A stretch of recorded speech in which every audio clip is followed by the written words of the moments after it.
এই দেখ কল্প কাকু এসে গেছি। কিরে, তোরা সব কেমন আছিস? ভালো তো?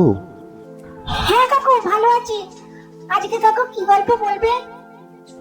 আরে দাঁড়া, বলবো গল্প বলবো বলেই তো এসেছি। আগে তোরা বস, এখানে বস। কি মজা।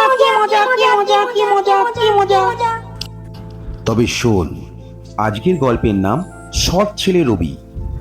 এক গ্রামে রবি নামে এক সৎ ছেলে তার মায়ের সঙ্গে থাকত। খুব অভাবী সংসার ছিল তাদের, নুন আনতে পান্তা ফুরোতো।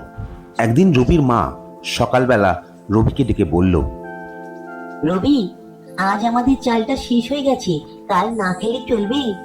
চিন্তা করো না মা, আমি মাঠে গিয়ে কাজ করব, টাকা জমিয়ে চাল আনবো। তুই আমার গর্ব রবি, সৎভাবে চলিস, সেটাই বড় কথা।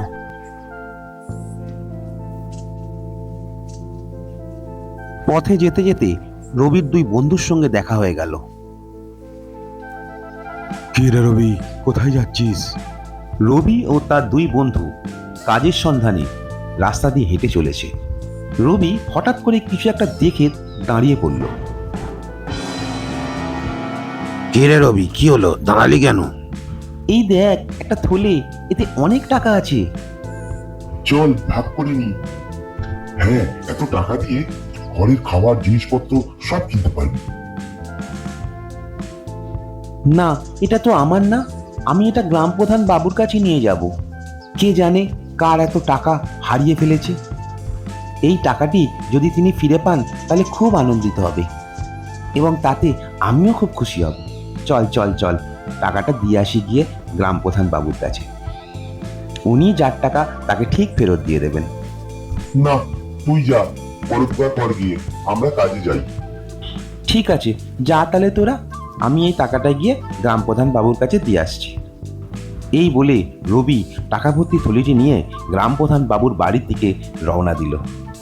এদিকে গ্রাম প্রধান বাবু বাড়ির সামনে একটি গাছের তলায় বসে আছেন। বাবা, আজকে বড্ড গরম, সূর্য যেন চোখ রাঙাচ্ছে। ঠিক সেই সময় রবি গ্রাম প্রধানের কাছে এসে বলে, বাবু, আমি মাঠে এটা পেয়েছি, অনেক টাকা আছে এতে, আমি জানি না কার, তাই আপনার কাছে দিলাম। যার টাকা আপনি তাকে দিয়ে দেবেন।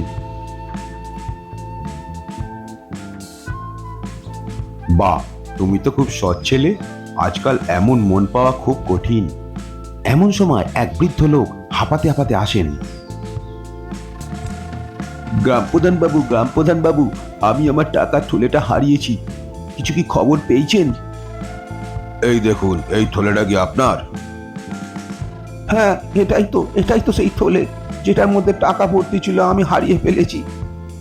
এই ছেলেটি সকালে এই থলি পেয়ে আমার কাছে দিয়েছে।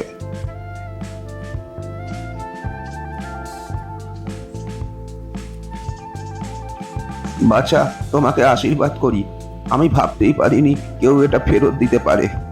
এই নাও কিছু টাকা, উপহার হিসাবে রাখো। না কাকু, টাকার কোনো প্রয়োজন নেই, আপনি আমাকে একটু আশীর্বাদ করুন, আমি যাতে সৎ থাকতে পারি। রবির মতো সৎ হওয়া আমাদের সবার উচিত। টাকা বড় নয়, মন বড় হওয়া দরকার। তাহলে সবাই একসঙ্গে বল, সততা আমাদের শক্তি, সততা আমাদের বল, সততা না থাকলে জীবন নিষ্ফল। সততা আমাদের শক্তি, সততা আমাদের বল, সততা না থাকলে জীবন নিষ্ফল।